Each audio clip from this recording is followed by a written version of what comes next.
The Nigerian Civil War, also known as the Biafran War, lasted from 1967 to 1970 and was fought between the Nigerian government and the secessionist state of Biafra, located in the southeastern region of Nigeria. If the integrity, corporate existence of this country is threatened, and I'm afraid the time has come. As one who has been entrusted with the onerous responsibilities of guiding our young republic through these difficult times, I must confess that it is always a source of deep pleasure and encouragement to me to receive assurances of the support of the people.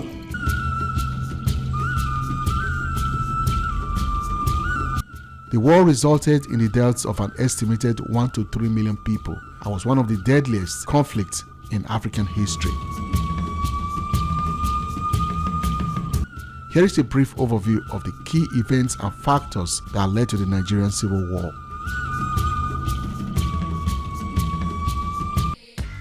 Background: Nigeria gained independence from British colonial rule in 1960, but political and ethnic tensions simmered beneath the surface.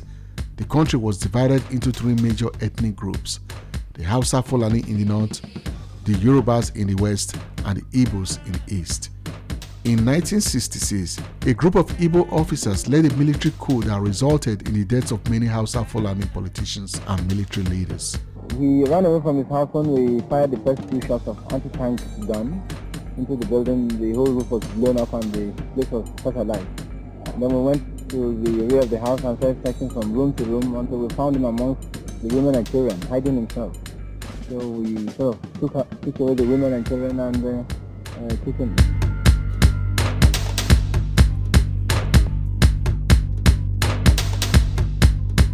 There were several factors that contributed to the 1966 coup, including 1. Corruption. Nigeria had been plagued by widespread corruption and political malfeasance since its independence. The government was seen as ineffective and corrupt, with politicians and government officials accused of embezzlement, bribery, and nepotism. 2. Ethnic tensions. Nigeria is home to over 200 ethnic groups, and tensions between the different ethnic groups have been simmering for years. The Igbo people, who made up a significant portion of the military, felt marginalized and discriminated against by the government, which was dominated by politicians from the north. Because you can see from our northernization policy that in 1952, when I came here, there weren't 10 northerners in our civil service here. Then I tried to have it northernized, and now all important posts are being held by northerners. Is this policy of filling all key posts in the north solely with northerners and not with other Nigerians a temporary or permanent one? In actual fact, what it is a northerner first. If you can't get a northerner, then we take an expatriate like yourself on contract. Political instability. The tension in the country and the infighting among politicians, mostly along ethnic lines, created a lack of stability and trust in the government. 4. Economic inequality. Nigeria's economy was largely dependent on oil exports, but the benefits of this wealth were not evenly distributed. Many Nigerians lived in poverty, while a small elite enjoyed vast wealth and privilege.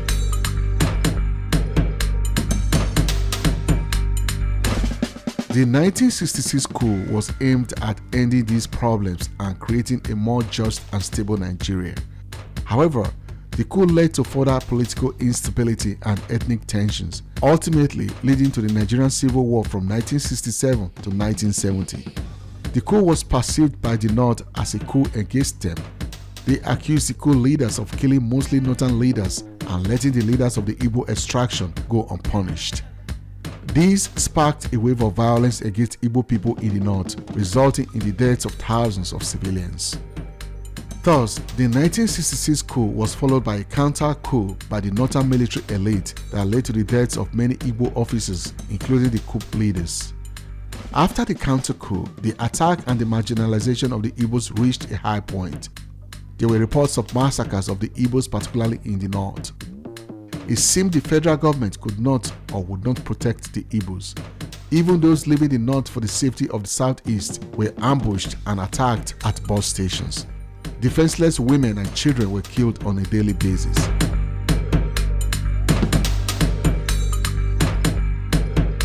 In the wake of the attacks, the Southeast threatened to secede. This prompted several negotiations and agreements between the federal government and the leaders of the Southeast. One of such agreements was the Aburi Accord.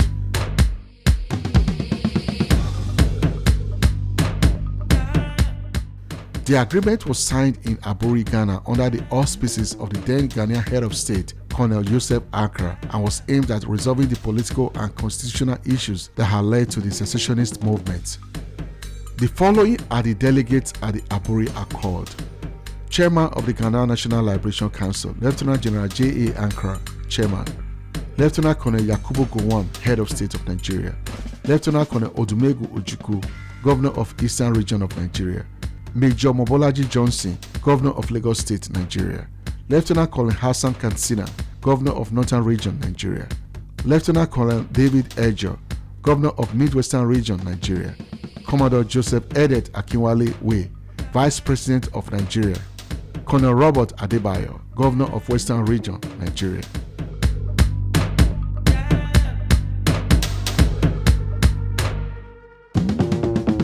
The Aburi Agreement. 1. Members agreed that the Legislative and Executive Council of the Federal Military Government should remain in the Supreme Military Council. 2. Appointments to senior ranks in the military, diplomatic and consular services, as well as appointment to super-scale posts must be approved by the Supreme Military Council. 3. Decrees passed since January 15, 1966, which detracted from previous powers and positions of regional governments, should be repealed. These agreements effectively curtail the powers of the head of state to a ceremonial head. However, the biggest problem with the accord was the sovereignty of the regions. At Aburi, not only did the members agree to, quote, pulling apart of the regions, which in effect means sovereignty, it also agreed that there should be no military command of the army. From the product of the agreement, it was clear that Lieutenant Colonel Odumegu Ojukwu got what he wanted. He did so because he went to Aburi prepared with legal experts, and the likes of Lieutenant Colonel Yakubu Gowon, head of state, on the other hand, attended the meeting in good faith, unprepared. But no sooner than he arrived home, he was informed of the calamitous mistake he made at Aburi. That was why he reneged. However, Ojukwu ran with the mantra, "On Aburi, we stand."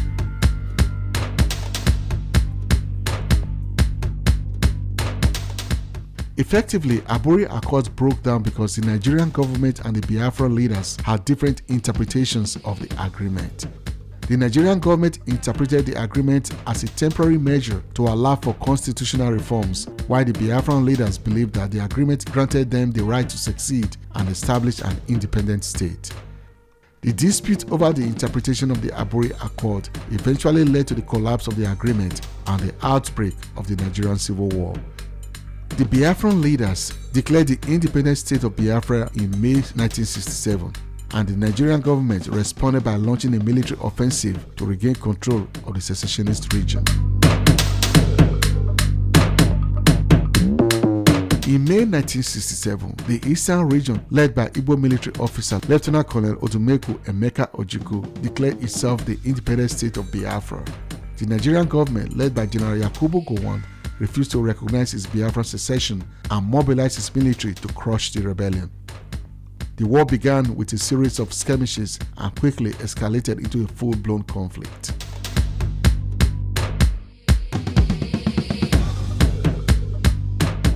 The Nigerian government, supported by foreign powers including the UK, the Soviet Union, and Egypt, had a clear military advantage with a larger and better equipped army. The Biafran forces were initially able to hold their own and even made gains, but they were eventually pushed back and surrounded. The Nigerian military imposed a blockade on Biafra, preventing food and medical supplies from reaching the civilian population. This led to widespread famine and disease, which contributed to the death of an estimated 1 million people. End of the war. After 3 years of fighting, Biafra's military and civilian leaders realized they could not win the war and began negotiations with the Nigerian government. In January 1970, the two sides signed a peace agreement and Biafra was reintegrated into Nigeria. Ojukwu fled to Ivory Coast and many Biafran military and civilian leaders were granted amnesty. However, there seems to be no full reconciliation between the Igbo people and the northern part of Nigeria as tensions remained high. Legacy. The Nigerian Civil War had a profound impact on the country and the region. It exposed deep political and ethnic divisions and led to the deaths of millions of people.